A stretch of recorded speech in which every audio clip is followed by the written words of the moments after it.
Now please welcome to the stage Tanner Woodford, founder and executive director, Design Museum Chicago.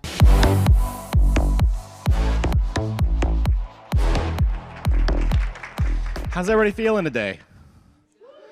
Awesome. It's a great day at NeoCon. I'm so jazzed to be here. We had a great party last night where we celebrated our awardees, and I'm still feeling amazing from it. It was such a fun night. I'd like to welcome our panel onto the stage, and then I'll start to kind of talk about them and tell you who they are. While they're doing that, welcome to Designing a Better Chicago, a conversation with our 2024 grantees. Designing a Better Chicago shines a light on our city's extraordinary design legacy, the local talent, assets, and community that have long supported civic good through design. These are those people. Let's give them a round of applause.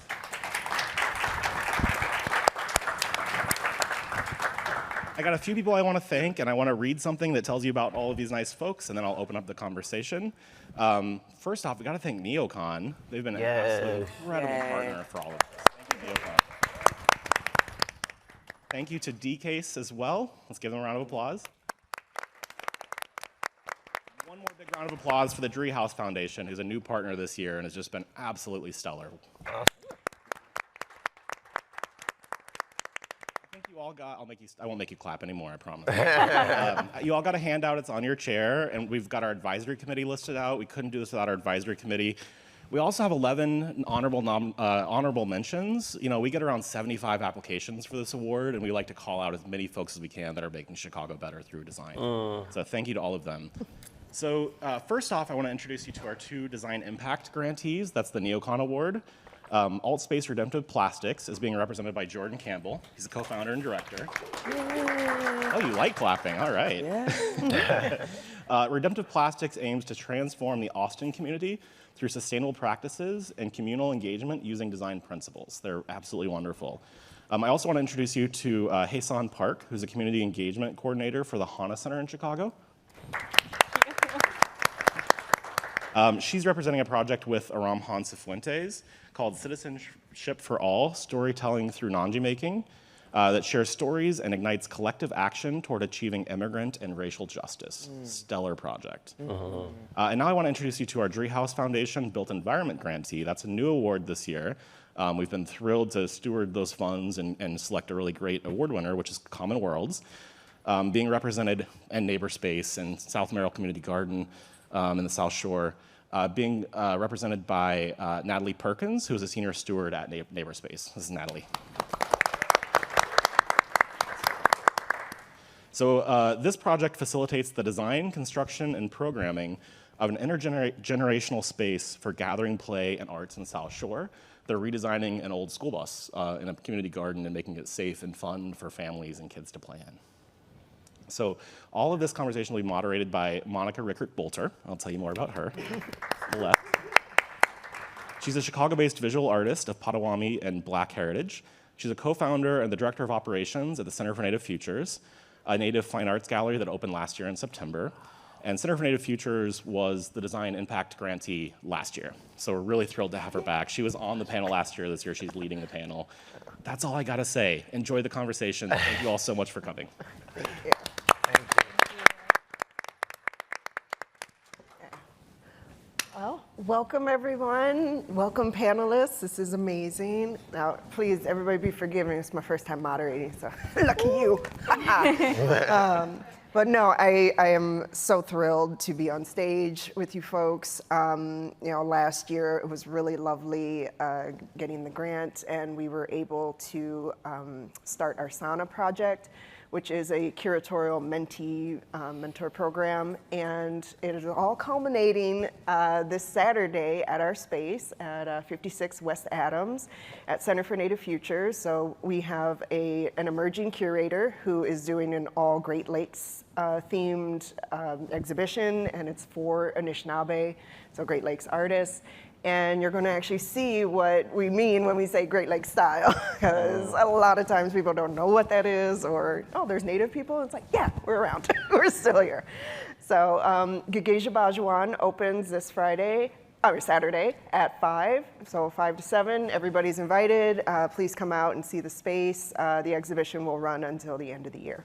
Okay. Now, let's get back to business. So Who would love to tell me a little bit more about your projects and your roles at the centers that you run? I'll go ahead and start if that's cool. So as everybody mentioned before, I'm Jordan Campbell. I'm co-founder of AltSpace Chicago, as well as one of the directors for Redemptive Plastics.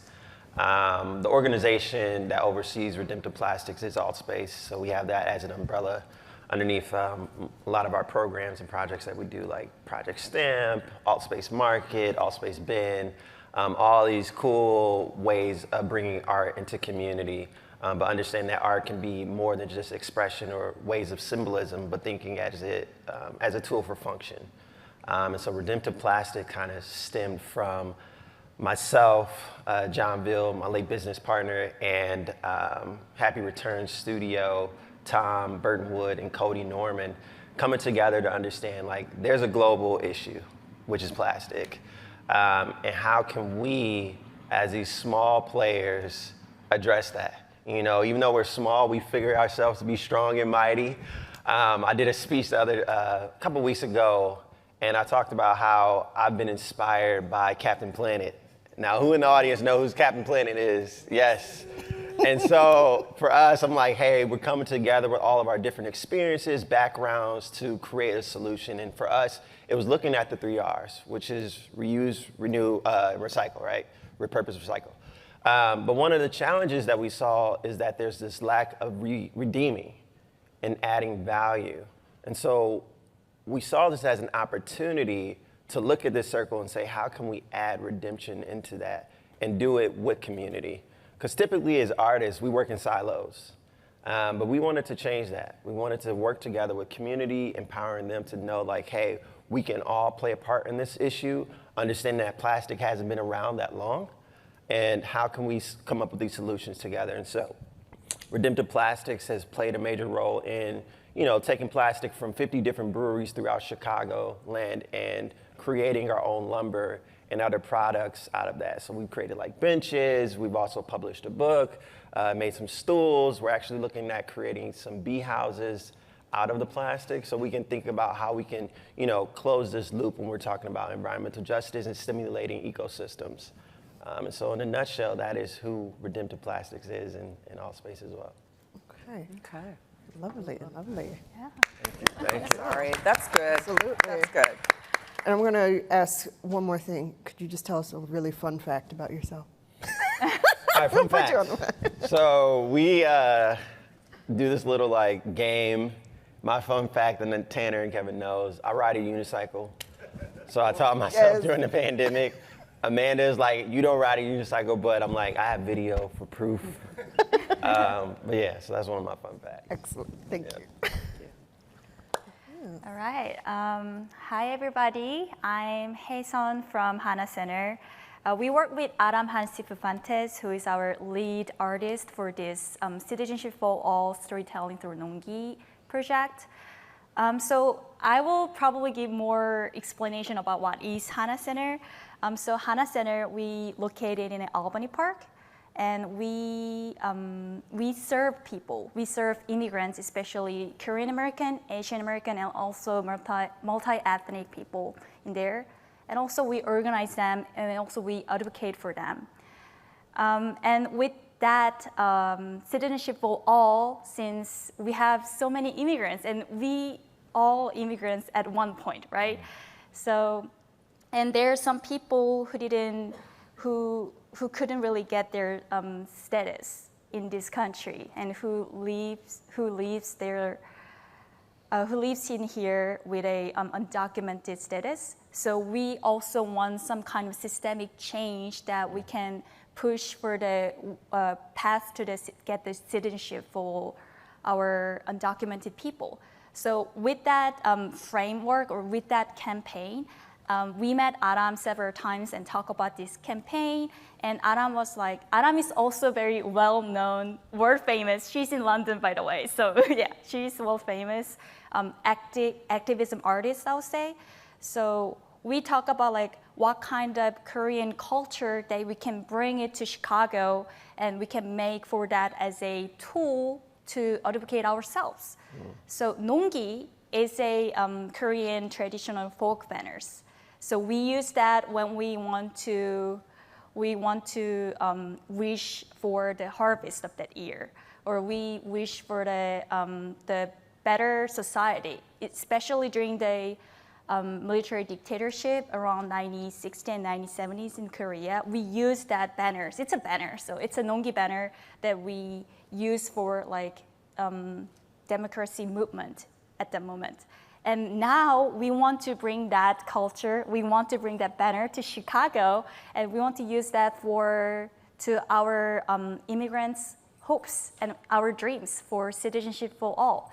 So we invited all our community members. We had this amazing time with youth. They put their own dreams and own wishes in their banners and in Nonggi. And I wish I can like show you everybody here. It's so powerful. Our Latinx community member, they wrote in there like, we're not dishwasher. Yeah, like, you know, they're from Mexico or they're somewhere from like South America. And they're like also, they're like some Korean American community member who are like, we're here in this country because we're hungry. So after the Korean War, like many of people, they moved to different countries because we were so poor and we just want to survive, right? So they put their inspiration, their like thoughts and feelings in Nonggi. And sometimes, yes, Nonggi can be very personal, but we believe that personal is the strongest. Yeah, it's very powerful. And we made Nonggi. Right now we have like over 75 Nonggis at HANA Center. And how we use that for the social justice movement, we use that Nonggi when we go to rally. When we go to Springfield, when we came to the city hall, we brought Nonggi that healthcare for all. So we want to cover all the healthcare for undocumented people as well. So we use that like that. Or Chicago is your home. We also want to talking about like a recent arrivals as well. So that's how we use it, and we're still doing it. So if you're interested in it, please let me know. I'm happy to support those Nonggi projects and like explore the Nonggi world with everybody here. Thank you. Thank you. Yeah. I want to see these. All right, and your fun fact? Oh, my fun fact. There's so many fun facts, but I just moved here to Chicago 3 years ago. So I'm very recent immigrant, and I'm a Korean immigrant, but I can do Kung Fu. And I'm really good at it. Excellent. Yeah. Demonstration. Right. No, later.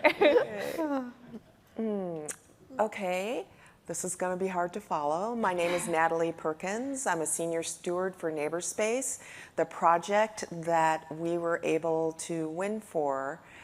I used to call it the bus butt, but we were talked into it. It is a half of a demonstration bus, and we're kind of old hippie chicks at this garden, and we saw that bus. We're like, oh, we want that bus. That's going to be our new, we don't know yet. So we got the bus butts. Alex Innerson, who is also working with us, talked us into it and said he could help us transform our visions. And it sat there for 6 years because everybody gets busy, right? Yeah. And the garden grew around it, and we started doing kids programming in the community. I live in South Shore. If anybody is from Chicago, you know we have different communities. South Shore is beautiful. It's by the lake, but it's a little beleaguered sometimes. There are different economic things happening in that community, and one of the things that we learned is we can't tell people what they need. They have to tell us what they want. So it seems like we're making decisions. We're just getting the money, and we're being guided by them. So that's how our senior programming came about. That's how our kids programming came about. We feel like we're mutual aid. We are the worst garden. We kill stuff, and I'm a killer of plants. It's okay, because what our garden does, we are an anchor space, we're a safe place. Yeah. We are a green, emerald, jewel in that community that anybody can come to. We have God bless us, we have a stove that we built in the back. We have this bus butt. Last year, we won a commission from We Will Chicago to make, my idea, an energy adaptable pergola. I wish you guys would all come and see it. It's gorgeous, but it was designed by the community. And it was designed with the community. So that's one thing about this. I call it the bus butt still. That's kind of ugly. Everybody else is calling it the Imaginarium or the schoolie bus.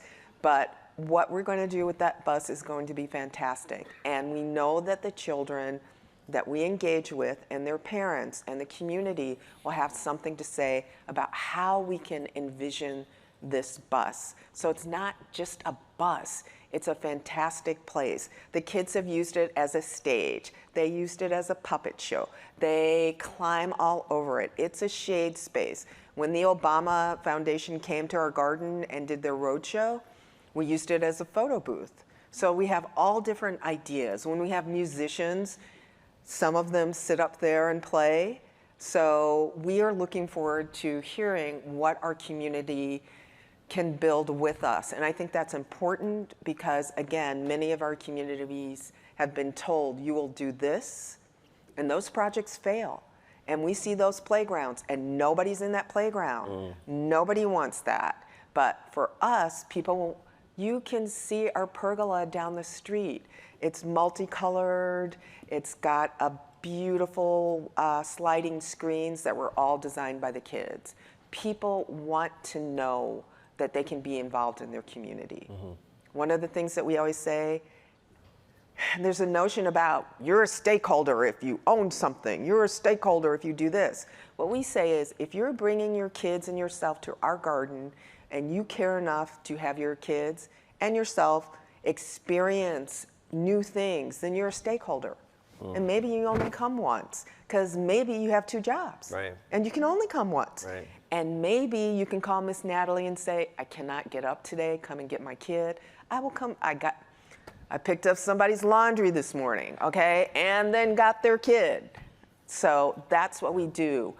That's how we build things. That's how we garden. I mean, we can't grow anything for crap, but we can grow our community, and that's what we're there for. We are intergenerational, experiential, and we want people to build on the knowledge that they get.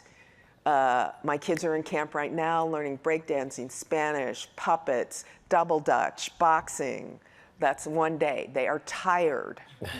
That's something we give to our parents, that your kids will sleep.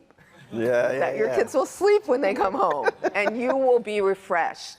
Another thing that we're doing, and this all grows out from, we got the commission last year. We were awarded this prize this year. We're doing free mommy meals. I don't know where the money's coming from, but we're doing it because we found out that a lot of our kids were taking home extra food. Can I have it from my mom? Can I have it from my sister? I was like, okay. That's what needs to happen. So each thing that we do and we are gifted with receiving, we just keep trying to go further and further. That's what a small garden can do. So if a small garden can pivot and do all of that, I don't understand why these larger nonprofits, can't get back to basics in one way and work within the community. So that's what I have to say. I hope you will come and see our bus butt when it's done. You're all welcome to our garden on Merrill. Thank you. Thank you. All right, and Natalie, your fun fact. Oh, yeah. Okay, here are 2 fun facts. This is the worst. I put wine in everything I cook. It all tastes the same in the end, but the wine is just like the kiss. There we go. And the other thing is, I still climb fences. I'm 63. That is not good, y'all. That is not good. That is not good. And the last one is, I love the winter. Like, everybody's like, oh, that's sad. But I love the winter. I am from the Midwest. I lived in Moscow. I lived in Toronto. I love the winter. Yes, it is one of our seasons. I hope we have it for a bit longer. That makes sense. Yeah, yeah. My co-director Deborah, she's also loves the winter, and I'm like, okay. I'll have to meet her. Yes. But well, thank you all. This was really lovely, and you know, the audience now knows a little bit more about the projects and everything. And it all sounds like your approaches to design has been very different, and what you're focusing on. So, would you mind just telling me like a little bit more about, you know, when you do work with communities, sometimes getting people to agree on how to move forward can be difficult. So if there are certain improvements you've already seen or hoping to accomplish, or just like some of the challenges you've had to overcome, and whoever would like to go first. Can I go? Yeah. Because one of the things in our community is the trust. There's a big issue with trust. People have come in and said, oh, we'll do this and we'll do that, and it never happens. And so for 4 years in our garden, we had to stand at the gate every Saturday saying, come into the garden, come into the garden. It was so gradual. We've been at it for 10 years, and we're just starting to see the fruits of that, like having this summer camp for a week. We used to have it every Saturday, and that just about killed me. And I was like, I can't do this. And you don't have the continuity from weekend to weekend because it's very difficult sometimes. But if you're together in a block, that's great. We had to gain the trust of the school. We have to work with the school. We have to work with our surroundings. Last week we had a murder right across the street from the garden. So then we have to think, okay, we're having camp, what do we do? We have a better relationship with the school. We asked the school, they said, come be on the playground so that we would be protected. There's difficult relationships with the police, so we have to balance that in our neighborhood. The police are not always our friends. We know that, but they're friendly enough to help provide protection for youngsters. And we want to try and grow that relationship so that it works for us. Those are some of the difficulties. It is trust more than anything, and continuity. You have to be there. If you have 40 programs one summer, you have to have 40 programs the next summer. If you feed people, they expect you to feed them, and we feed them well. We don't do little pieces of, you can have a bar. I mean, I'm sorry. If you are going to come to us, we have full meals. Sometimes we get them donated. We work on grants. People have gifted us with food this week for the mommy meals. I couldn't do it otherwise. That's our community reaching out to us so that the kids can have something healthy, so the mommies can take a break. But it's trust. We couldn't have gotten that without being there for 10 years. That's a long time. I could have been vacationing every summer. But it's trust. I think that's the biggest thing. And since we did the pergola last year with community design, with the kids at the school and some of the elders, we're going to be able, with this project, to widen that circle to more people and not have it be so micro, because we really would like to see, what would you like to see on this bus? You can imagine anything. So we are open to it, and we have great people to help us incorporate what it will look like. We want the kids to work with Alex on the build. That's important. We're trying to build these skill bases so that when they go out into the world, they can choose from more than one thing, so that their path isn't so narrow. And it's not like, you have to go to college, you have to do this. You have to say, this is what's available to you. And it has to be kind of painless, right? Yeah, you know. Yeah, I think I would respond. I love what you said, and even earlier you were speaking about like proximity and being present. And I think what it makes me think of with the work that we do is empathy, and just understanding like empathy can inform design. Because I think about how in necessity comes great innovation. And so for us, it's understanding we want to improve the overall health of our community. In order for us to do that, we need to be present, we need to listen, and for that to inform the designs that we come out with. So even within the projects that we've done in the past and currently doing, we've been working with, multi-generational, different ethnicities to help us think about what are some of the ways in which we can approach the work differently and using this as a space to kind of like mobilize our 3 C's. And so our 3 C's are conceptualize, create, and critique.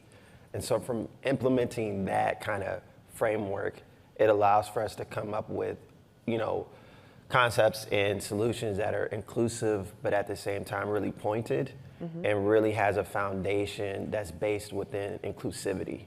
And I think that's one of the things I've learned is that people are just needing someone to listen. And in order for us to listen to each other, we need to be not listening to respond, but more so listening to understand. And that takes, you being patient. And I know for me, sometimes I can be very impatient because I'm like, I want people to be fed yesterday versus like trying to get these things all done today.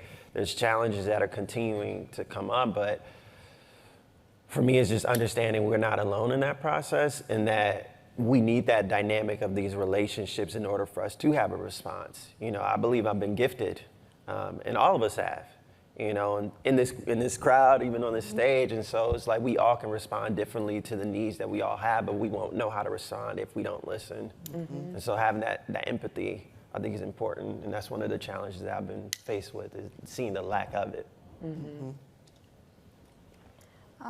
For Nongi workshop, I think showing vulnerability is a very hard sometimes. I mean, for our youth members, they're like so into it. They're so passionate about, yes, I want to put this voice because my voice matters. But for our Korean American seniors, I would say, like first-gen immigrants, they're more like oh, I never thought about it. I leave this country as a foreigner. So I never thought about it, like what kind of like the United States that I'm dreaming right now.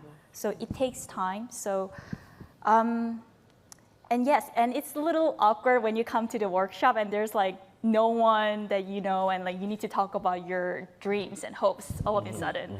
So we approach like, we give amount of time they need. We just like help them to just think, and we wait until they figure it out. Oh yes, actually, I have a small business, and I want to learn more about racial justice, and we just take time, and then like we usually have 4 sessions to make one nongi. So 4 sessions, and some people need more time to think, and some people also change their minds like middle of the session. So we give that space and time whenever they want. So we do open studio like almost like every Saturday, even though there's only 1 participant or like 10 participants came, like we just do it. And we just provide any kind of support and any kind of mental support as well if they need. We're trying to provide that as well. Yeah. Wonderful, wonderful. And I love how everybody's from different areas of the city, and trying to make sure that Chicago feels like you belong. There's a sense of ownership. If we're going to take care of this area, how do we take care of it, and what's the best way to do that? So how do you think, like moving forward with these projects, how that's just going to better like strengthen the communities that you're in?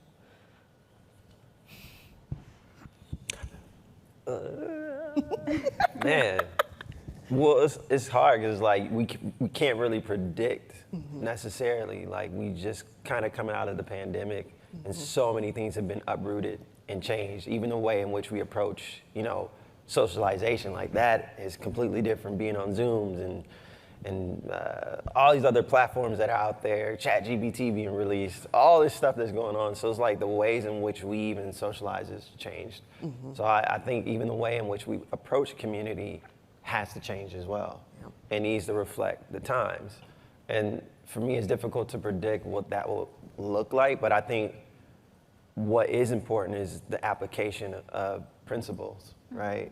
Like principles that include values, principles that include humanity kind of being the central force of those values that are being developed that can be applied over time, and understanding like even those may change, but creating the space for that change, for those responses to that change is essential.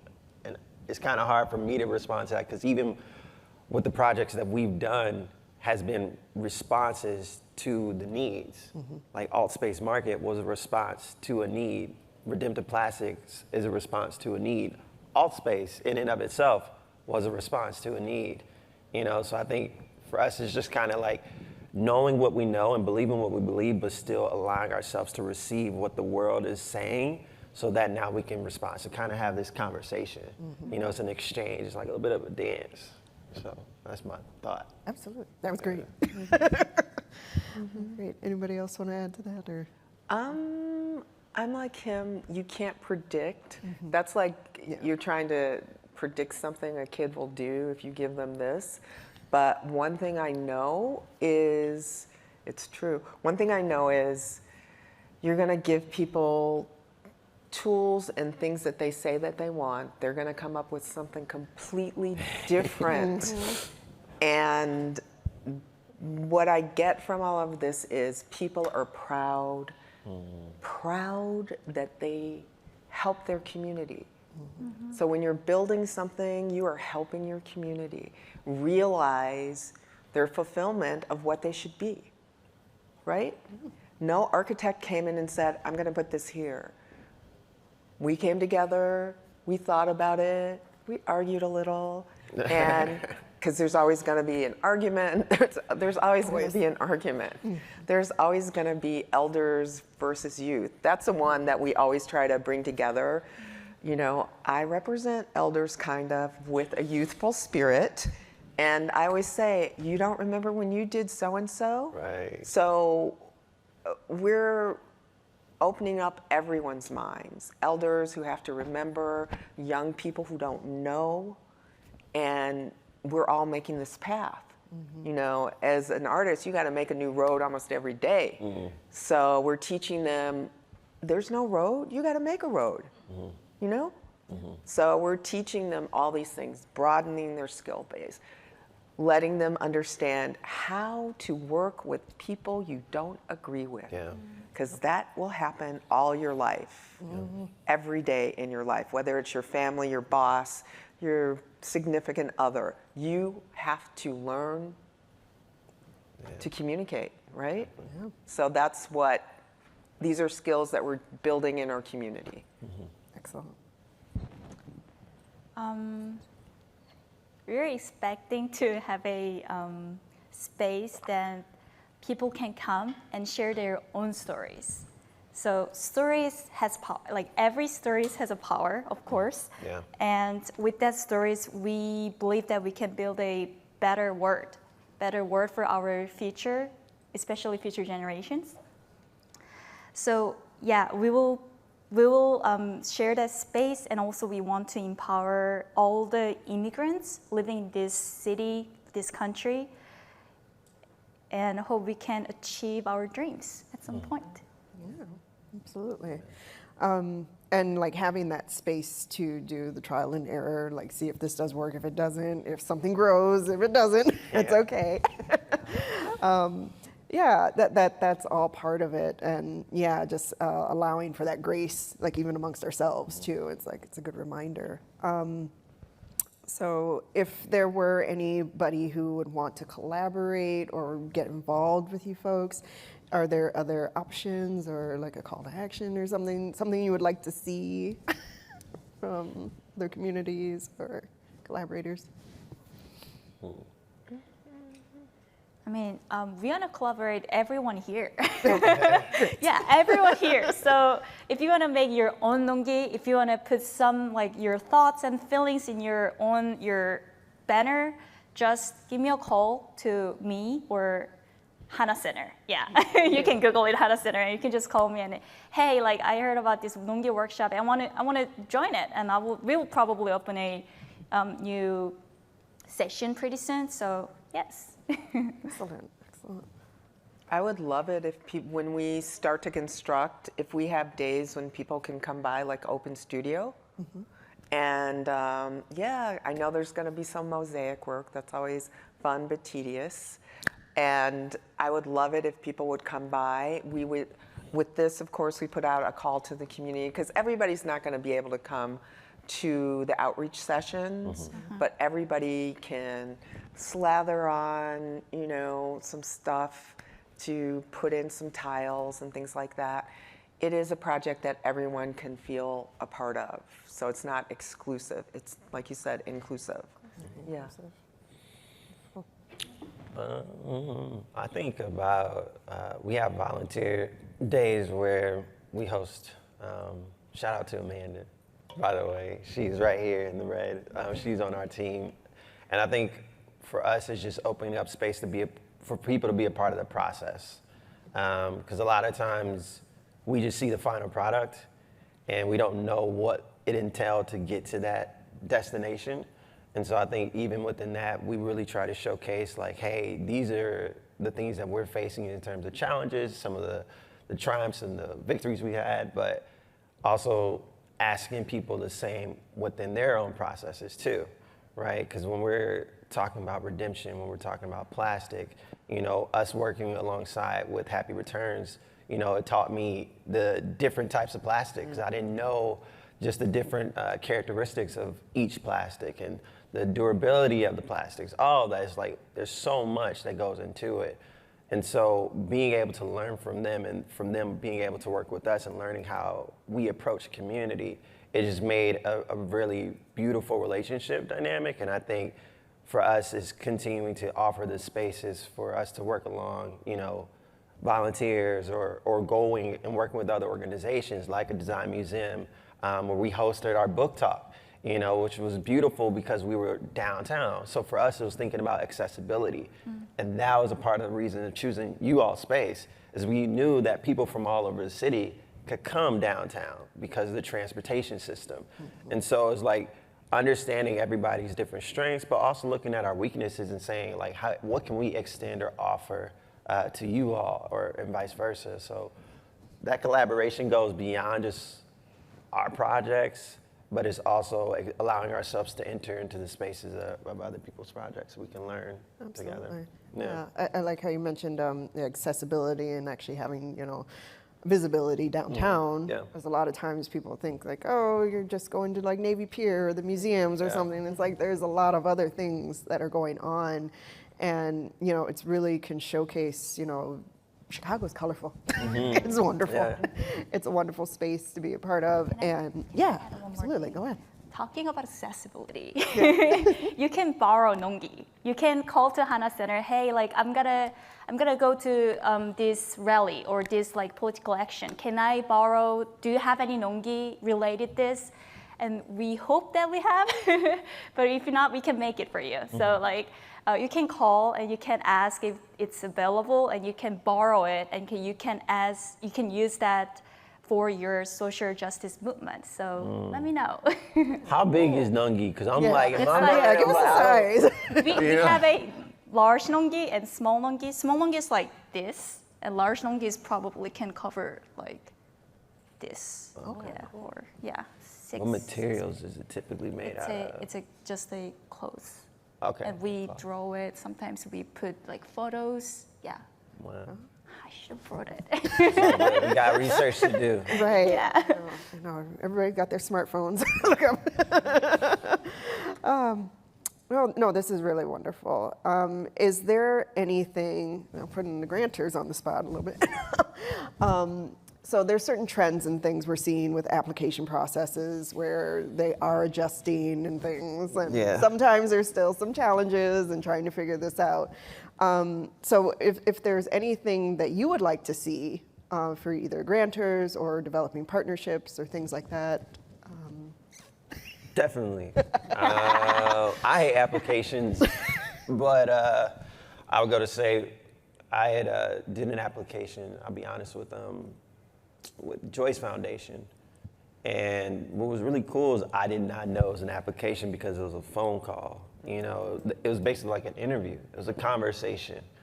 And for me, like, that's more reflective of how I like to operate and move, is like, it's personal. You know, this work is truly personal to me. And I know it's like professional, personal, you try to divide the two, whatever, but it's like, no, I actually care about the work I'm doing. I care about the people I'm working with. I'm caring about, you know, the things that reflect this organization.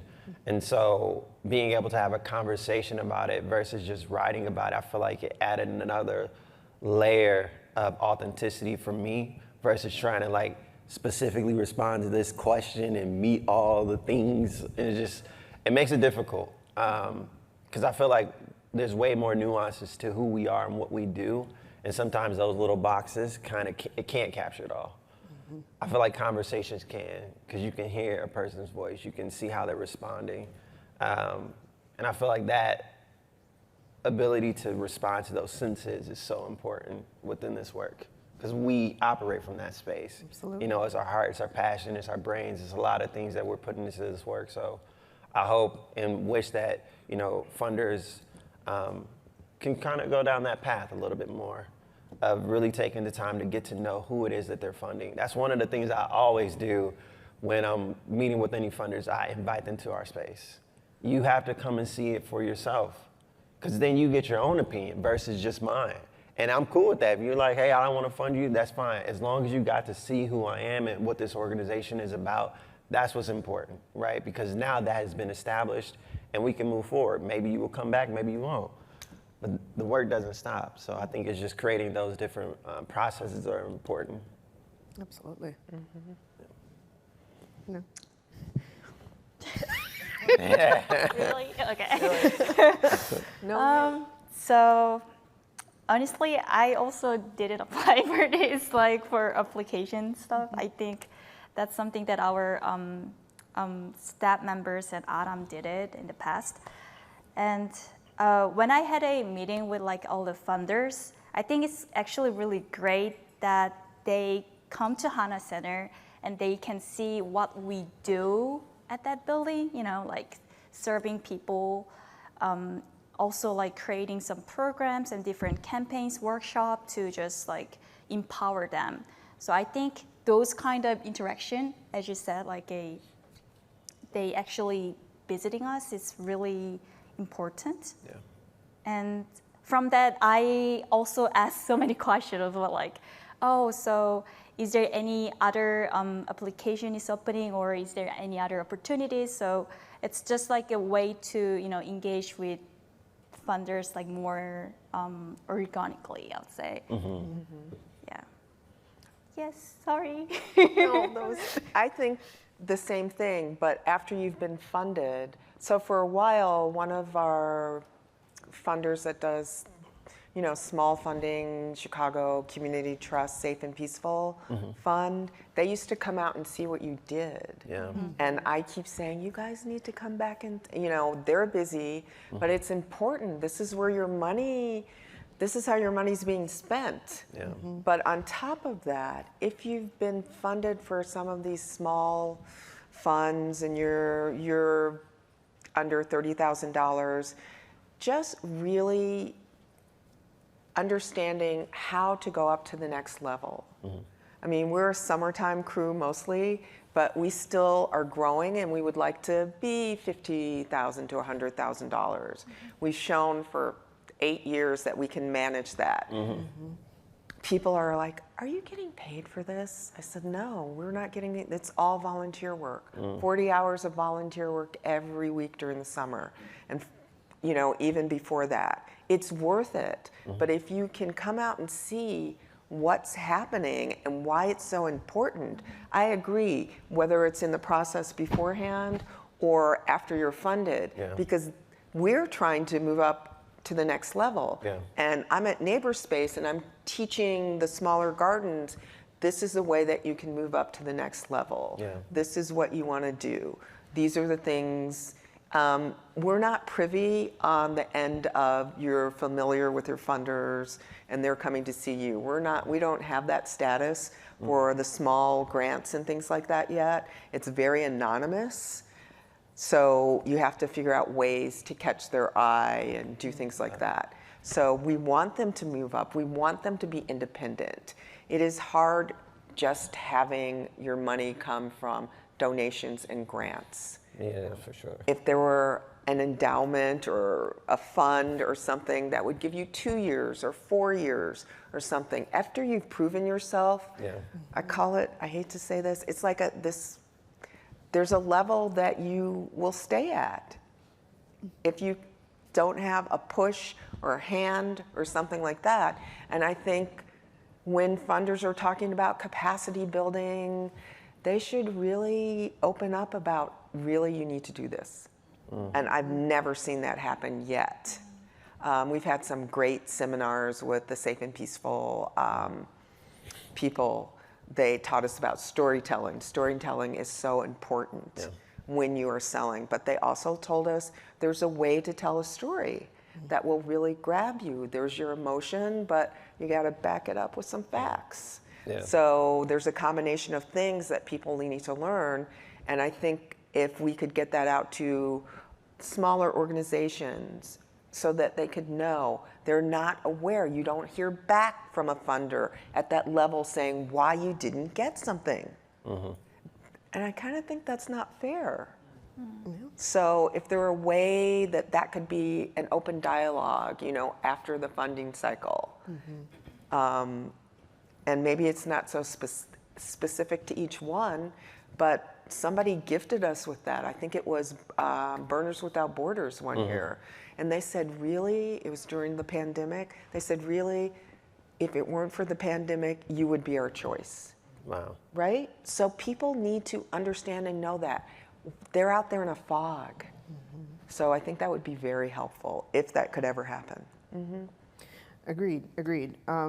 Yeah, a lot of times just thinking about the sustainability of our orgs, you know, like Center for Native Futures, we started during the pandemic and it is going well, but of course, always in the back of your mind, like, are we still gonna always be funded? It's like, we need an endowment. We need to think about sustainable practices because honestly, the long term is that you're trying to set up something for the community. You gotta teach these folks to be able to take over and keep it going and expand or grow, you know, collaborate, get more partnerships and things like that. So of course, we'd like to see all of that grow. But there's something I want to say that I think one of the things that we, you know, understand is like, for us, there's different capitals that we really focus on. There's more than what I'm gonna say, but these are the four that we focus on is institutional, social, financial, and then spiritual.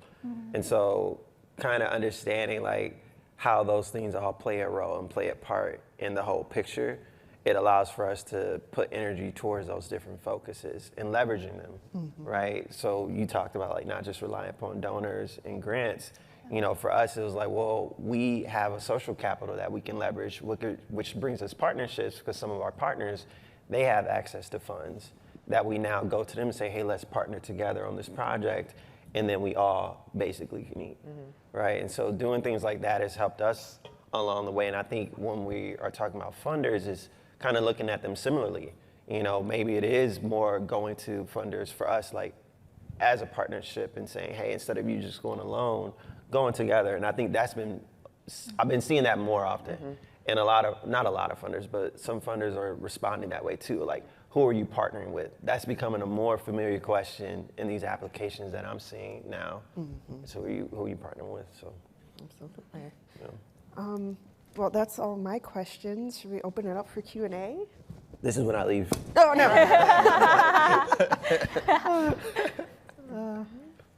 I don't know how we're doing this, but sure. Whoever. Say your name. Say your name. And your fun fact. Before you ask the question. Yetta Star. Oh. I like that, the fun fact. Yetta Star. Hello. Fun fact, I drink the wine when we cook. Very nice. I like that. I'll try that, Yetta. I like it. Thank you all. This has been terrific. Natalie knows I'm working on a community-based project, so this has been wonderful hearing from you all. This is more of a comment when you were talking about the grantors. In architecture and design, we have often what's called a post-construction feedback. And so we've gone after some micro grants, and I've gotten on the phone a few times and call the grantor and ask them, you know, what, can we get some feedback? And most of those folks are happy to and willing. They're not trying to hide anything. So I would recommend that for any folks that are going after grants. Okay. Thank you for that. Thank Yeah. you. All right. You're saying be bold, right? Be bold. Be bold. Yeah. My name is Lizzie.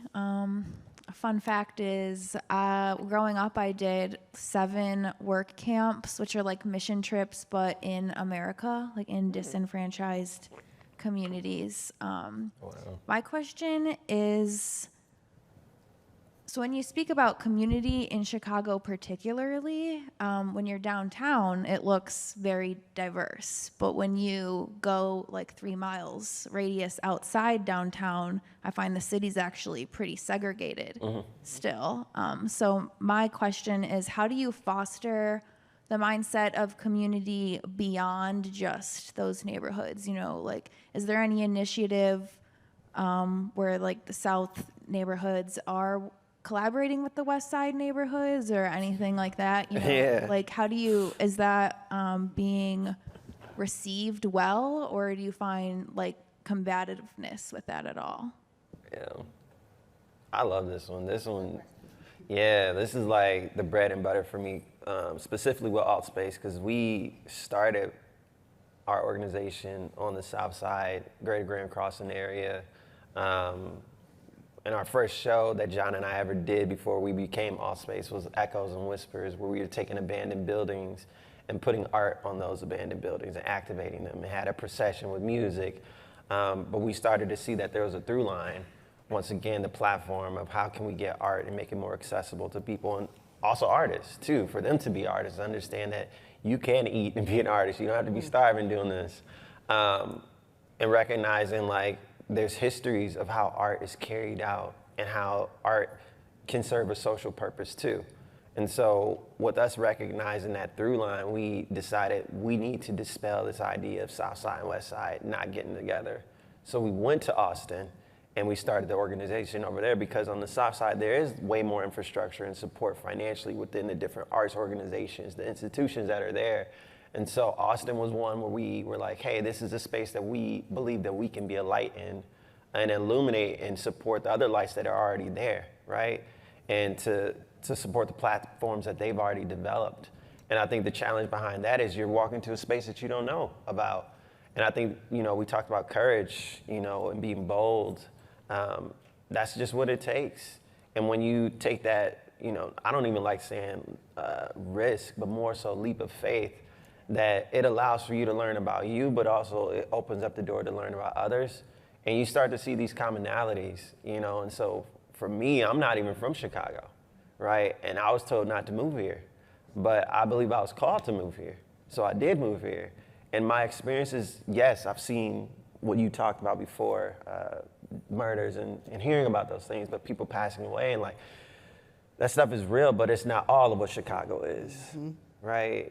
And so for us is being able to know that we can define what the city is by the movements that we make, the intentional movements we make, and taking the time, like I talked about earlier, is just being empathetic and allowing ourselves to learn before we have these assumptions, so that we can go into these spaces with care and stewardship, you know. Yeah. Oh, I know he was waiting up front. Go ahead. Sorry, 1 second. Okay.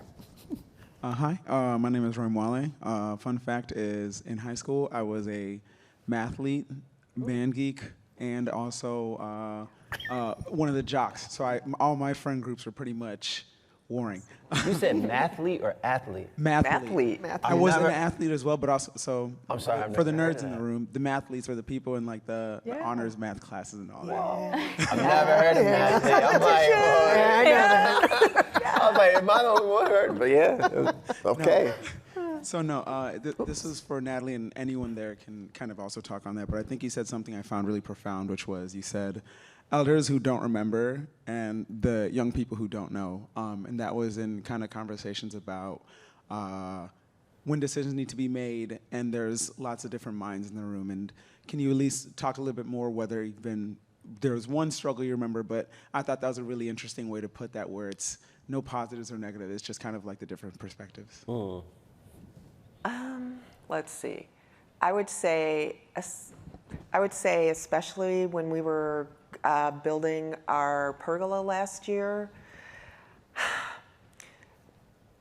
the elders, so I'm in the middle. These are the kids, these are the elders. I'm really an elder, but don't believe it. And they're like, what? You want to have screens? You want to have sliding screens? Why do you want to have sliding screens? You know, why can't we just make it one piece, or why can't it be open? And the kids were like, they knew. They're like, well, it's kind of fun. First of all, it was fun, right? So we had to let them know this is going to be fun. This thing is, it's got to breathe. It's got to breathe with what we're doing.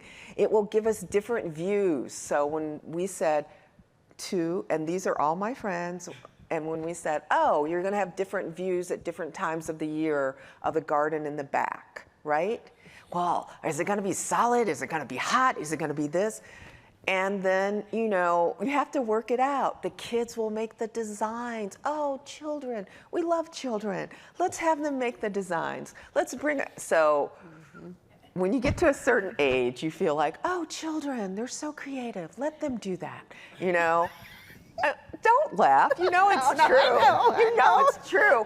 It's almost, and the thing that's profound is you think you're giving them an avenue, but they're giving you an avenue to see something else. And that's what elders forget. Like all this business about, I didn't wear this and I couldn't go out. I was like, yes, you did. I grew up in the 70s. You were wearing hot pants and no bra. Okay? So we all know. And what we're trying to do is get people to respect each other across the generations, because no one, and this is where I would get in trouble as a kid, no one knows everything. You can't say that to your parents, but it's true. Parents are people too. And that's what we're trying to get our elders and our kids. We're all human beings together in this world, in this space. So you need to remember, and you need to start to understand and know. And then we're going to bring that together, right? So yeah, it's hard. So there's a lot of wine cooking with that, right? Hello, my name is Chinayi, and my fun fact is I can juggle. So if you give me 3 balls, I can juggle with them. My question specifically is for the community garden, but I think you all can answer it. It has to do with collaboration. I'm curious how, like, especially in the earlier years, how are you able to like foster collaboration, not just from like grantees, but with like the people around you, right? Especially for organizations like these right here.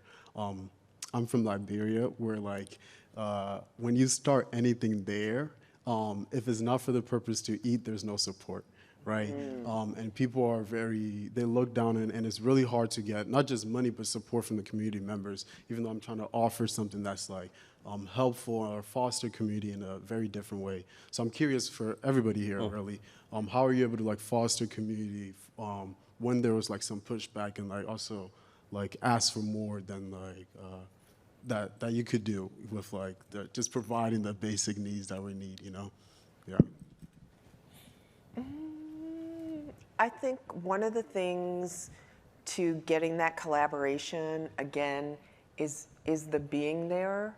They have to see you. Everybody has to see you. They have to see you. They have to see you on the street. You have to talk to everybody. Yeah. It got kind of bad with me. Some of our local street pharmaceutical people, they were like, what happened to your car, sister? Why do you just wear black? Are you sad? So you kind of, I mean, you want them in a way, they're seeing you, they're seeing what you do. And when they start to send their kids to you, that's kind of magic. Like, we understand you're trying to do something, but that takes a while. That is That's kind of the glue. And then collaborating with other organizations, finding partnerships. I mean, we try everyone. And I mean, I think this is like the elder part, like, I don't have time for 3 years. Like, you need to show up. I show up, you need to show up. So we give people a couple of years, and if it doesn't work out, we just have to kind of move on. But we try, we keep ourselves open. We have another garden that's a NeighborSpace garden. We collaborate, we're probably gonna buy chairs together, those small things. And through this other garden, that's how we got the chef who donated the meals. So it's all of those things, all of those things. That's how you get the collaborations. And you know, I've heard of everyone on the panel, and you're like, oh God, I wanna work with the, I have asked him, can you come over to the South Side? So y'all gonna hold me accountable. Yeah. Understand that. This is not the first time. When I met him, I was like, could you, oh no, we're rooted right here for right now, which is good. You don't want to be all over the place when you're establishing yourself, but you have to keep people in mind, and you have to keep coming back. That's the thing. That, you know, I think that's one of the things. You have to keep saying, you know what, I really respect your work. This is what we do. And maybe we had to grow into some things before we could do, you have to know who you are. True. And then maybe we had to grow into some things before we could really start to even talk about a collaboration. So I think you have to know yourself. You give people time, but not too much time, you know, because you need that time to do other things. But you keep yourself open, and it will grow. Like I said, we don't grow greens. We're not good at everything. But we are good at growing relationships and people, and that is our work. That's the work that we do. Yeah. Well, speaking of time, I'm so sorry we're out of it. So thank you all to all of our panelists. This was wonderful.